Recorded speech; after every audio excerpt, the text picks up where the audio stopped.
What's the biggest turn-off during sex? We have a one-eyed, but blind cat. She's attracted to any and all sounds we make. Every sound means either food, fuss or playtime to her. There is nothing less erotic to me than her one moist milky blank eye peering round the corner of the door during. I know she's going to happily start trotting towards us to rub her crazy, yet lovable, face on our feet and naked asses. It doesn't matter how active our naked asses are, she's always found a way to achieve her goal. I love my cat dearly, but she definitely needs to learn some boundaries. My BF was telling me about some guy he read about who tried to do scat kink by eating actual human shit. That's not how you play out kinks. Not into scat kink personally, but I imagine you could smear chocolate mousse on each other, but not in private bits. That's how you get bad infections, and lick it off. Someone once put it very well while explaining why so many women and men like rap play but wouldn't actually want to be raped. There's a difference between rock climbing and dangling off the edge of a cliff, clinging for dear life. Yes, you risk the second situation by engaging in the first, but with the right tools and a partner you trust, you lessen the risk severely. An ex told me to talk dirty to her while we were doing the deed, so I said something, can't remember what it was, and she just kind of froze. Asked her if everything was okay. She said she was abused when she was younger and what I said triggered a memory of the abuse. We stopped and just cuddled. I felt so bad. I'm not the dirty talking kind of person, so I never had any experience in what to say. Exactly what the other person said. I, too, was abused as a kid, and I know not everyone is able to talk about it, but if you're going to have sex you have to accept you might just have to tell the person you aren't comfortable with certain things. Such a vague request of talk dirty. She didn't state what was off limits about any point before it seems anything remotely triggering. It was on her TK tell you. Minefield is such a good comparison. This isn't on you, dude, it never was. You were good to comfort her, but she should have told you, for both of your sakes. Then there's lazy versus having zero rhythm. It sucks to be with someone that is out of sync.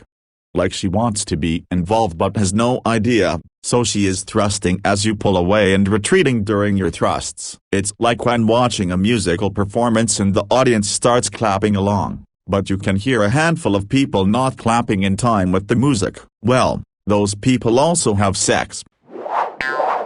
Dated one woman that I never expected to be a starfish, but holy moly, she would legit just close her eyes and lay there while letting me do whatever I wanted, and did absolutely nothing to switch things up or take control. Felt like fucking a corpse at times, and I'm not into that shit.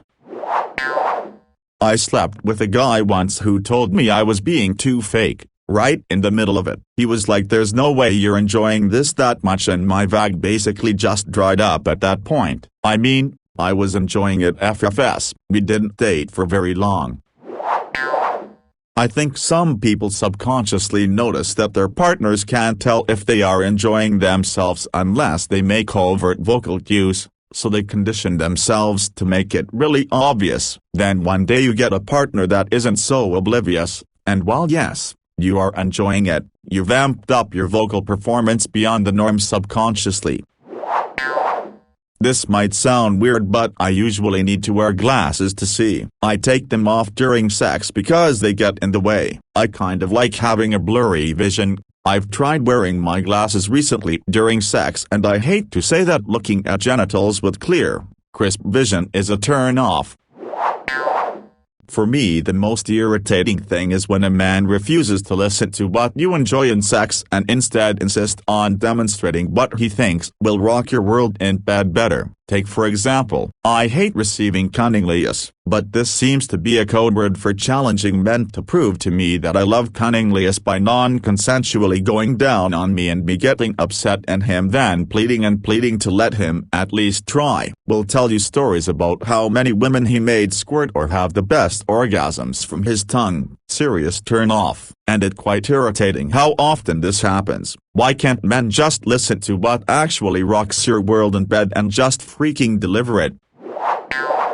Not really a turn off, but we couldn't continue after this. There was a big party next to our house and they were playing some really bad early 2000s music. Before my so and I went to do the Devil's Tango, he said, "I am quite surprised they haven't played this gringy song yet." We were starting doing the deed and that song starts playing. We were laughing so hard and long that we had to stop.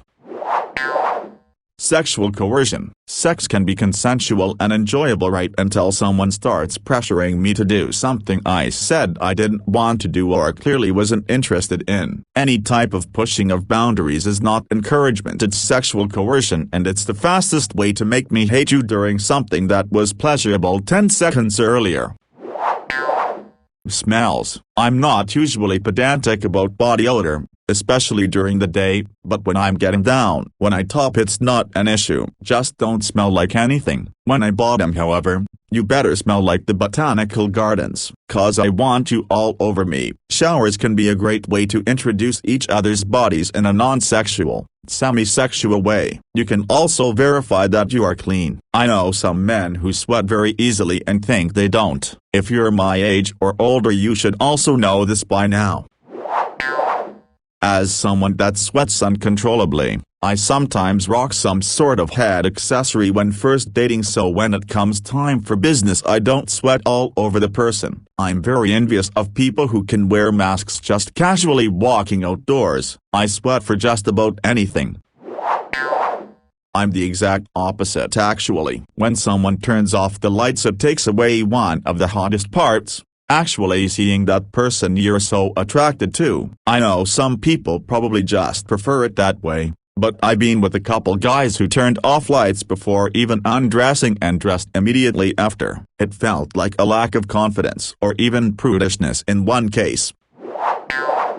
You probably know this already, but make sure there's plenty of foreplay and more than likely some lube. If it's that bad, she may want to see a doctor. I have a friend that had something similar, and when she was ready to start having kids, she had to see a specialist about how constrictive she was. I have this issue with tightness in the mornings. No matter how willing my mind is, I just cannot get my body to join the party. Takes quite a while and can be pretty painful, even with lube. Maybe experiment having sex at different times of the day where she may be more relaxed or switched on. Smile. Someone who's really bad, awkward at dirty talk. I had a girl that would go crazy when I did it, but her comebacks were so cringe-inducing that I had to stop lest she pipe up and kill my boner with her improv. I never had the heart to tell her, but when I started ignoring her ham-handed prompts, she just gave up trying. Oh man, it was more about delivery, so it's hard to put into a Reddit post. Let's just say this at least. She was a CrossFit trainer and was absolutely ripped and even almost bulky, but was really into DDLG daddy dom, little girl for you vanilla types. She would try to cuddle up and say like, "But daddy, I'm your little girl," and the visual juxtaposition of her body and what she was saying was too funny to be sexy. Other times it was like she was just a bad actress. Lol. Her dirty talking was like watching Nicolas Cage try to be that southern guy in Con Air. She'd get going with either the DDLG or just doing the "I'm dirty slut" act, and my suspension of disbelief just wasn't happening. I just wanted to pat her on the head and tell her to stfoo. Getting my nipples touched/bit/licked. I had an ex bite me once during sex right on my nip, and my instant reaction was to slap the top of her head. I had never had that done and it hurt so badly. It reminded me of the marathon I ran freshman year of college, and my shirt rubbed my nips raw. Ever since that day I cannot stand anyone touching them, let alone biting, twisting, or licking them. My ex only bathed twice a week and would shave maybe once a month. After shed shave she would say stuff like, "Guess who just shaved? Time for you to eat me out." And it'd be like, "Oh, you'll do that if you actually bathed and shaved more frequently." We ended up breaking things off and I married someone. My wife bathes once a day and gets Brazilian waxes like once a month, so she's almost always clean, and guess who does the licky more often? Basically my biggest turn off is smell.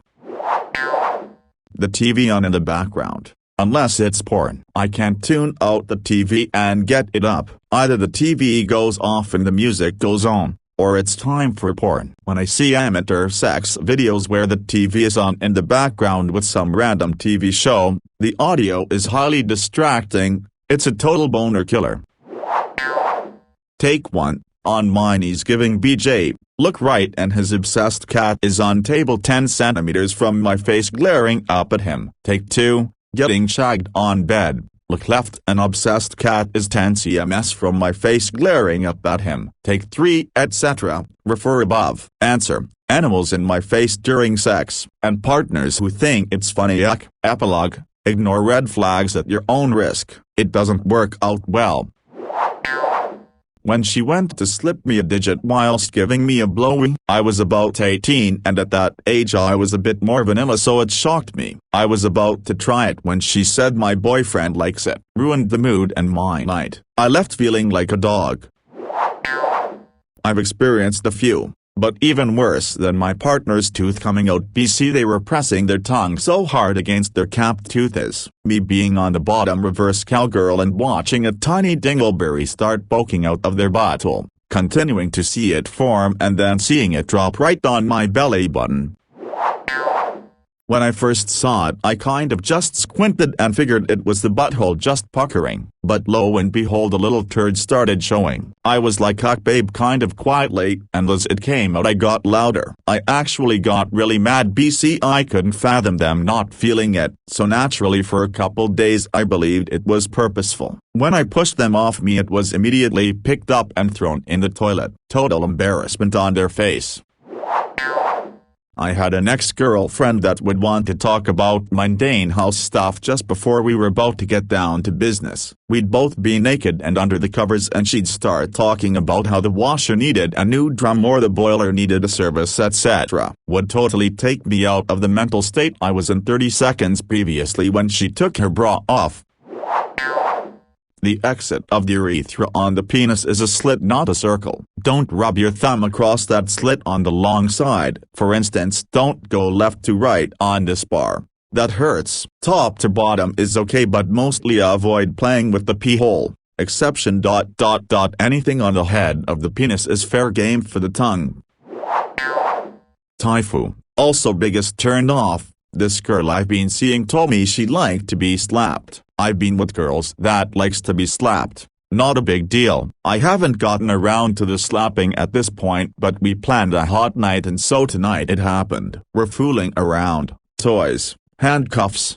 It's a good time. Well, the slapping happens, very light, finger slaps versus some full-on palm smack. I've done this before. I personally don't get a specific arousal from it, and I know the difference between a sexual hot pop on the cheek, finger in the mouth versus a slap like him mad type of thing. So after the 2 sex slaps that took place and some more fooling around, we turned off the movie that was playing in the background and put on some music. Before we proceed, she stops me and tells me maybe not slapping the face so much. I asked for clarification on the slap type. Ass slaps, titty slaps. I suddenly feel like an idiot and apologize several times. She's not bothered by it and assures me it's fine, but still, I didn't feel particularly great about it. Obviously I explained that I didn't realize and that I should have specified all that before. It took me a minute to get back in the right headspace to continue, but we did proceed. On a positive note,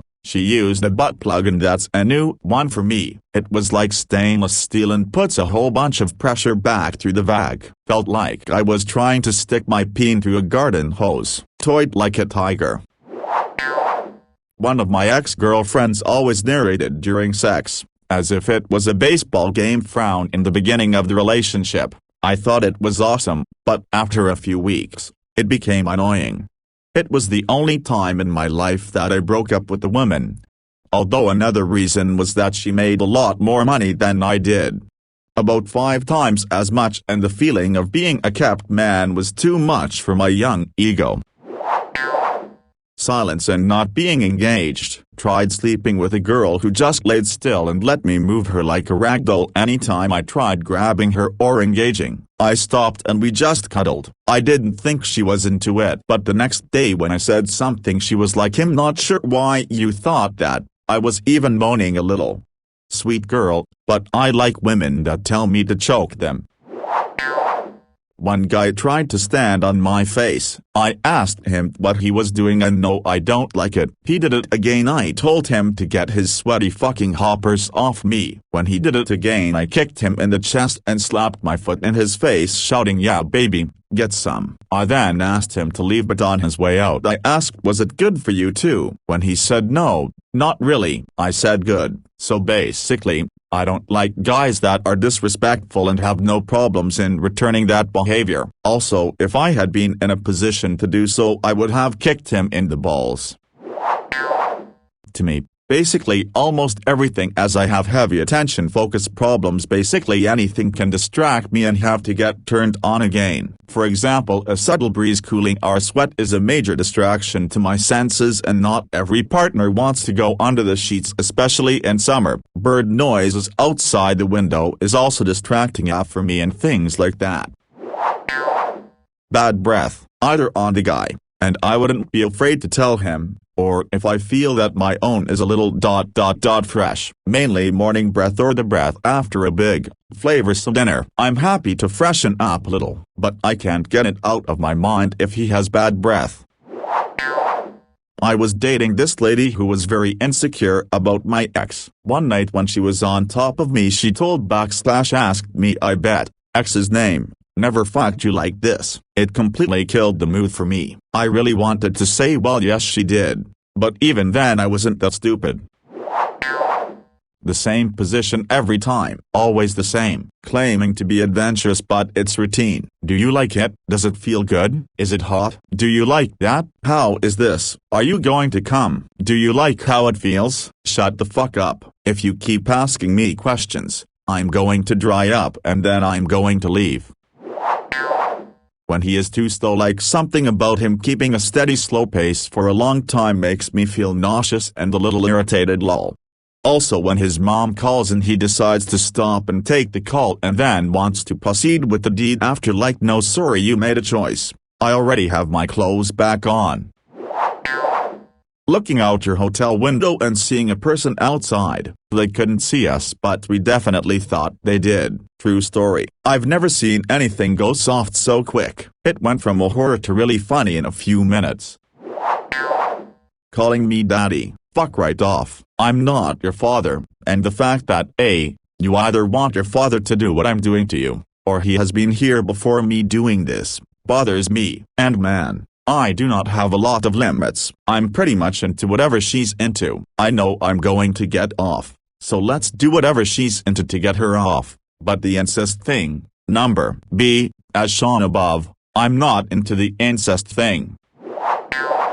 Man, once the phone rang while I was doing doggy and I answered but tried to speak clearly. My GF said it was funny the way I spoke. On another occasion a friend of hers called her when we were doggying and they slowed down so she could speak fine, but then it seemed that she was going to continue talking on the phone for a while, so I started gradually trusting faster and harder to make her moan on the phone, but she continued speaking like I was doing nothing to her for like 5 minutes, so I felt incredibly frustrated, like she had been faking it all those years, so I pulled out and went straight to the bathroom to jack off. She hanged up and came to apologize as I was coming, lol. Ever since we never answered the phone again. When she tells you that something doesn't feel right or something feels off or it feels weird, I don't know, there's nothing like throwing someone through the emotional ringer while you're trying to be passionate. That's the lowest of the low. Taking emotional potshots while you're trying to literally connect. Well, cake, have a good one. Sadly, my ex had a lovely white fluffy female cat, super cuddly and stuff, so we would lock her out the room to do the deed. One day we were about to get freaky. We check, and the cat is not in the room, so we go at it. So I was on top, going at it 100%, so my ass was very exposed while I was thrusting. Apparently the cat was outside the window on this fence type of thing to put plants and shit. She sneaked back in the room without us noticing and gave me a very slow, with tons of pressure, lick on my butthole. The out of panic I felt while this grainy itchy tongue passed on top of me for 1 second made it feel like 5 minutes at least. The cat was called Fufu and I didn't hold any grudges, but damn sure killed the mood.